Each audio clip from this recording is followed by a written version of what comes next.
We're going to work on Lewistown and figure out dividends declared and dividends paid.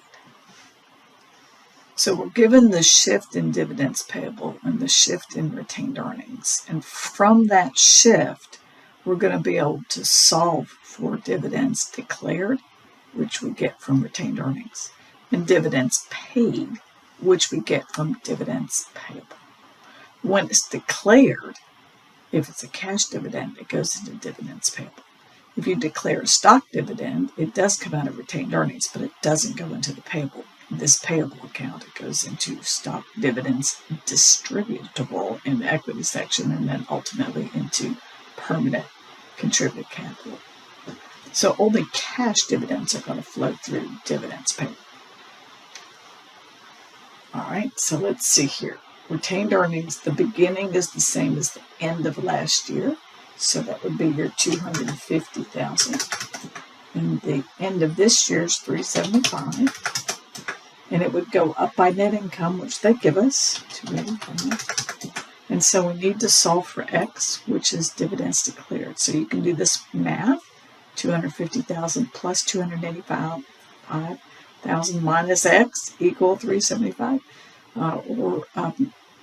That would be the typical way to do it. You can look at the shift between beginning and ending, whatever pleases you. I'm just going to use math.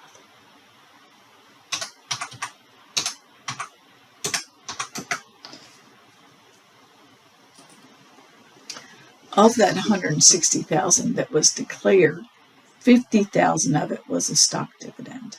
So the part that's going to go over here in dividends payable is that minus the stock dividend, because the stock dividend will not go into dividends payable. It will reduce retained earnings.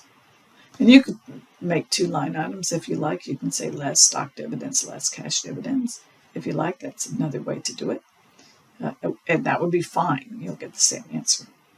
Okay, dividends payable, end of last year would be the beginning of the current year. And so we can do that. And so now we can solve for dividends paid.